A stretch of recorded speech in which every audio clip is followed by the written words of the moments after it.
Here we go. Here we go. Hey guys, welcome to today's episode where we're in North Alabama. It's cooling down, but the fishing's heating up. And we're chasing some big old bass. Fish on. Dig it.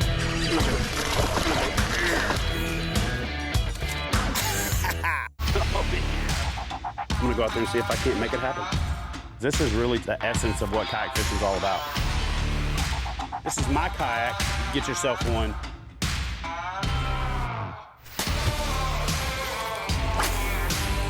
There he is. Yeah! Look at that tank! Fish on!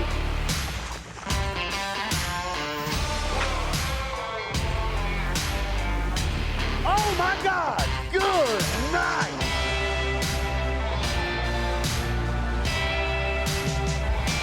Oh yeah!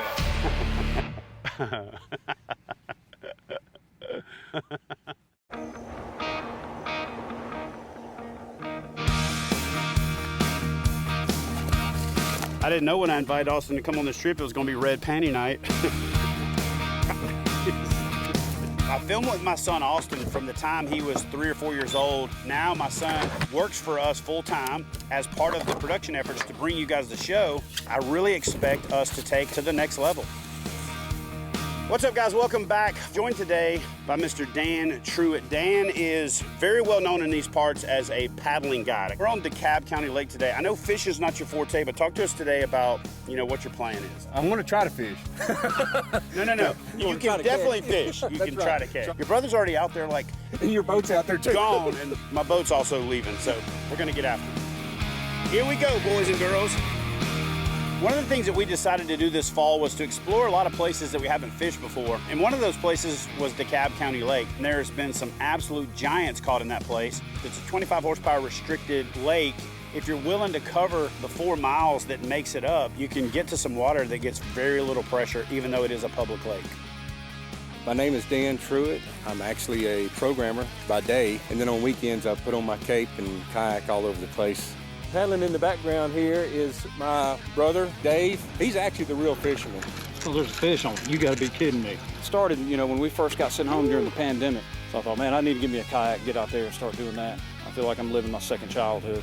Luckily, Southern Paddler's famous enough to get hooked up with Chad Hoover, so I had to ride his coattails in on that. For years, I have really encouraged folks to learn about paddling to find better places to fish.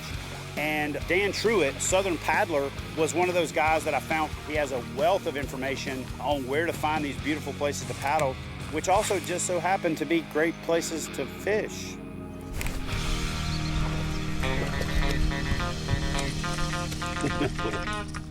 The more remote and quiet a place is, the more I'm going to love it.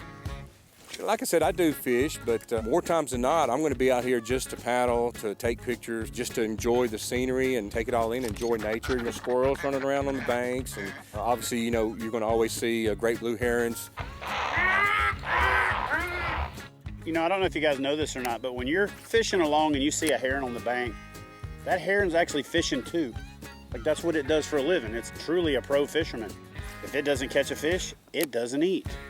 So of course, when you come like easing up into its spot, it's not real happy. When it's flying away, that is a wading bird form of profanity. It's going, rock, rock, rock, rock. And if you could translate it, you'd probably have to be like, bleep, bleep, bleep. And I'll tell you what's funny is they never do it until they're good and past you. It's like they take off all silently and graceful. And then when they get right about here where they're out of range, then they start squawking and, they're kind of like internet bullies. Just,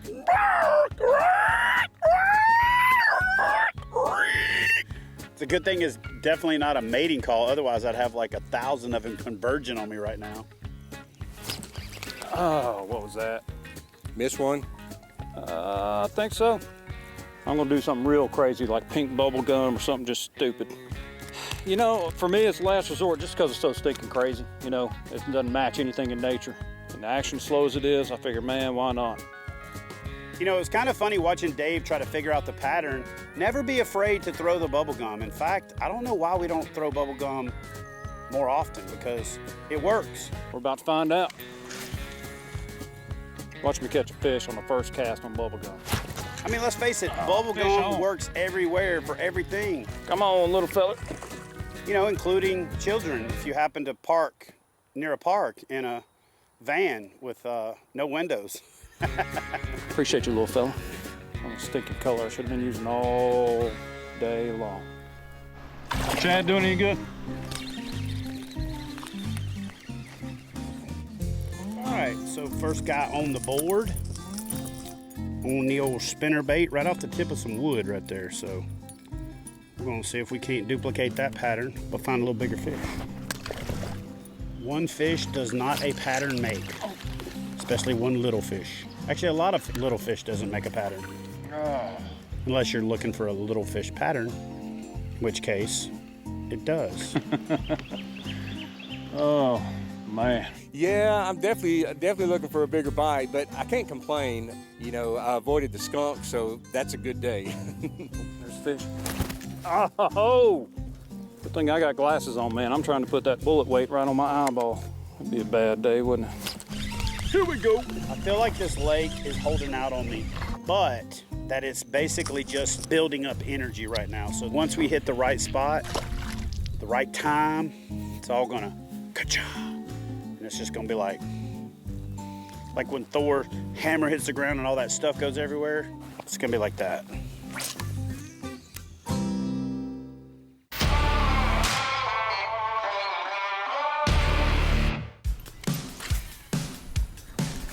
Oh, there it is. I just don't know of a region that's as big as North Alabama that has done as good a job of incorporating access to the outdoors. And conservation is such a big part of how Alabama operates. Ooh, there you go. In Alabama, luckily, navigable waterways are public, so if you can get a boat in it, it's open to everybody.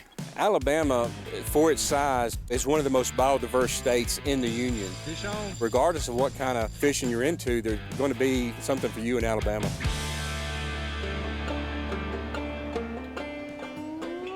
Basically, I set my structure scan up half the distance from the bank. So I'm about 80 feet from the bank, so I set my graph up to 40 feet. Everybody fishes the cover you do see. 90% of the time, the fish are gonna be on the cover you don't see. Oh, look at this. So that is a school of fish right there. You know, you're looking for fish, you find the fish, you figure out how to catch them. So one of the real benefits of the power pole that not a lot of people think about is like, I got this wind blowing me up into this pocket. And even though you don't put the power pole all the way down to like lock yourself in place, if you put it down about halfway, just to create enough drag, it actually slows your drift down, and then I can sit here and pick this thing apart, and I'll get off more casts to these targets than I would if I just let the wind blow me all the way in. Little skinny dude. I'm heading for this cove because I'm just... Yeah, I really wanted to fish all those laydowns, but dadgum, it was just too much wind. Motorless boat struggle is real. For Dave and I, you know, we don't have the power poles or anchors or trolling motors, so we're very susceptible to the wind. It makes it tough to fish. So we moved back in this corner. I'm going to give it a try and see if we can catch a few more where it's nice and quiet. Got the old leaf fish. No limit on those. There's a fish. Oh, Fish in a tree, and I caught the tree. I think he's still on, dude. Oh, he's gone. Cheese and crackers. Wow, he wrapped me all the way under the tree. A tree pounder. What in the world is it? When I see a nice place like this, I always say to myself, if I was a fish, this is where I'd be. Strangely, though, the fish don't always agree. got one on. I thought I was hung.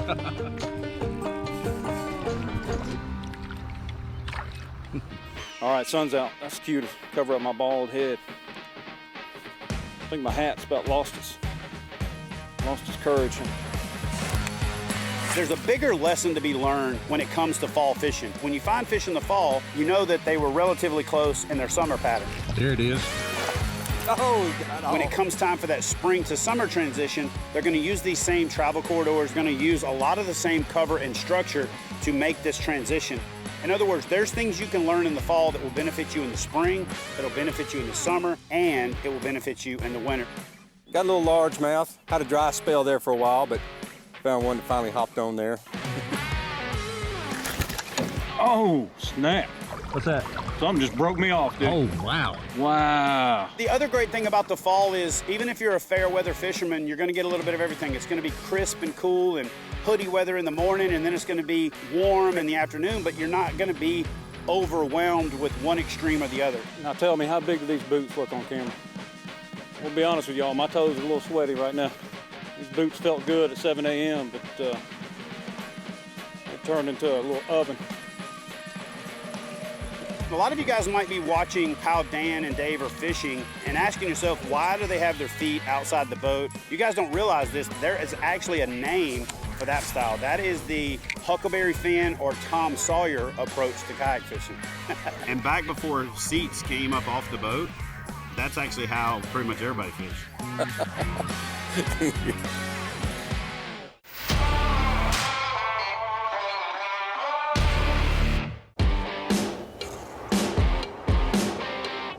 One of the great things about North Alabama is you just have so many opportunities to get out in the great outdoors, and especially when it comes to fishing. So we're gonna see if we can turn fishing into catching right now.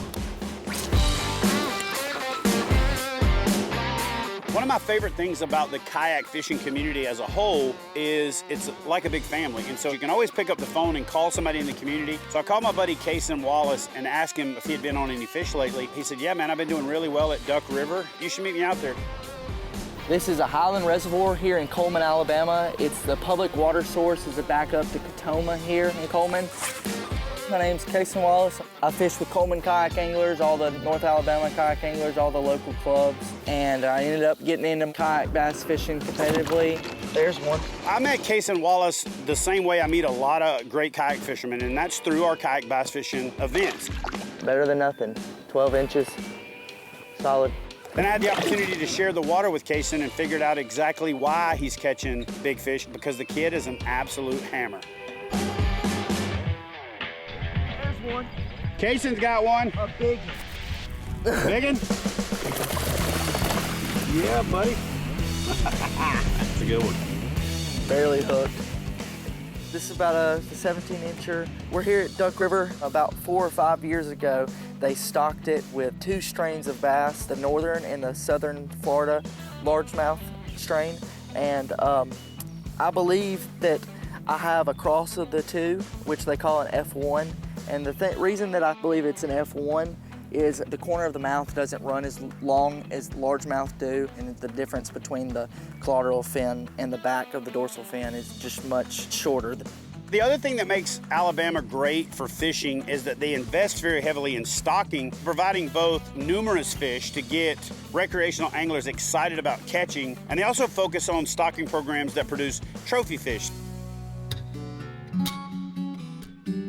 Another thing I really love about the kayak fishing community is a lot of brands have been born of the passion that we all find when we start fishing from these little plastic vessels. And Mark Drury's story is no different. Hi, my name's Mark Drury, and I am the owner and founder of Rogue Fishing Company. So one of our best-selling products is our phone tether. It's a silicone case. It comes just like this with the tether and a carabiner, and then your phone is safe and secure. You're very appreciated in the community around here because how many of us have dropped our phones in the water? I dropped 2 of them, and then I finally was like, let me check out this Rogue deal, and I was like, this is a lifesaver. I mean, that makes sense, right? Like, you have to use your phone in a kayak tournament or to get a picture, a selfie, whatever. It's your life, you know? Like, it's your memories, it's everything, and so why wouldn't you protect that? And it's not like it's a expensive option because you're saving potentially some people $1,000. Yeah, $20 insurance on a $1,000 phone. All right, guys, so one of the biggest advantages of fishing in the fall, in my opinion, especially in places where they draw down the bodies of water that you're fishing on, is that lots of cover and structure exposes itself. For example, like right here in front of me, I have one of those MLF structures, and it's completely out of water. I've got an old road bed that's coming down into the water right here, and when I drove over it with my structure scan on, I could see that it literally continued out to about 30, 40 yards off the bank.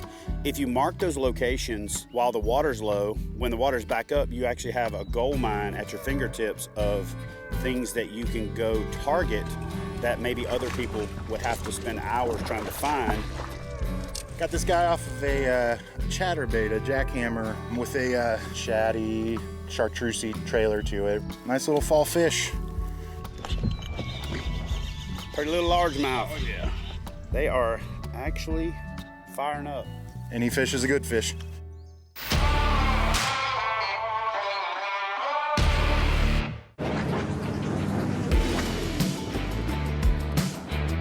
So the thing that makes Alabama, particularly North Alabama, unique for me is it's got a little bit of everything that I love.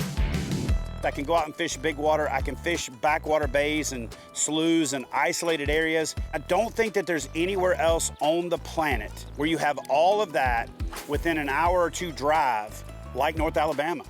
In this particular fishery, you have a little bit of everything from rock walls to ledges and points and all kinds of different structure. You have lots of different types of fishing. So really to stay on fishing, to catch fish here, you have to become skilled at different techniques and tactics. North Alabama is everything that a competitive kayak angler, competitive boat angler can need to train for the rest of its career. Oh yeah! If there was ever gonna be a laboratory where you constructed a super fisherman, this is it. Look at that thing. Yeah! Went to the black jig on Cason's advice because it was working, but look at that toad right there, boy. Jigs just catch big fish, man. They just do. You want a stiff rod, either fast or even extra fast when it comes to fishing a jig. So to demonstrate this, what I'm gonna do is I'm gonna pitch the jig out there, and if I was working this thing along the bottom and I ran into that rock, I'm gonna feel it, okay? So first and foremost, you're gonna get a lot more feel out of an extra fast or fast action rod because they're just that much more sensitive. Once I feel something, I like to give the line back a little bit, and what it does is it lets that jig relax, and then I just raise my rod tip and kind of scoot it over the top. So if you notice, that jig literally just fell right over the rock.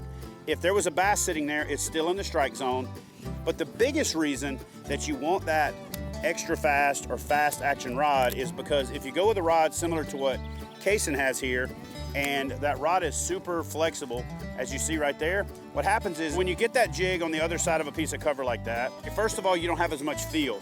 But here's what happens when you get ready to pull. See how the rod is starting to bend?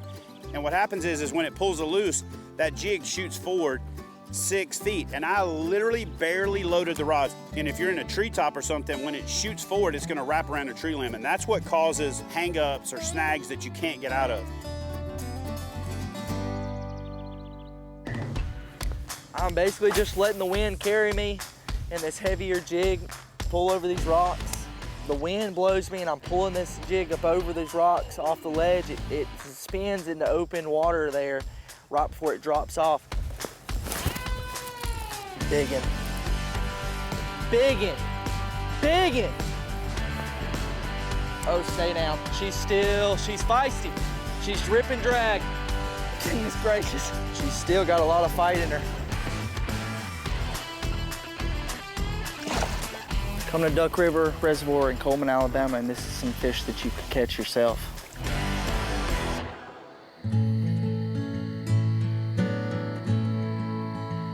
Fishing is, like I've said time and time again, 90+% mental. And if you have the right mindset, you're going to consistently find yourself having more success. It's gonna happen, boys and girls. It ain't a maybe. It is going to happen. Almost like we scripted it and we sent a letter to the bass that said, listen, I'm gonna send you a drop pin to a spot that I need you to be at. Friday, November 4th. About sunset, you're gonna see this lure coming by going, and we're gonna need you to inhale that lure. And once you do, come up out of the water and bend, flip-flop sideways and land flat-sided. Boom, grand finale. That's what we're gonna need you to do. I'm gonna cast up our shallow. Try to get me one of them fish that's so shallow that it's breathing dirt up there, rooting around like a little piggy. Like, I've actually been doing this show now for over a decade. I've had some of the best experiences in the world, traveling to some just unbelievable places. But I gotta be honest with you, I have been nomadic my whole life, and now I'm just ready to be home. I just have fallen in love with North Alabama. So I now call North Alabama home, and I plan on just shooting my entire show here. I'm really gonna be able to spend more time drilling into the techniques, the tactics, the approach. I'm excited about what the future holds, and I'm even more excited to be able to share these adventures with you guys. Cue the rock and roll music.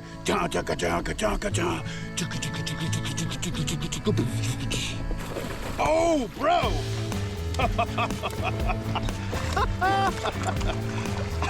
That thing just demolished that.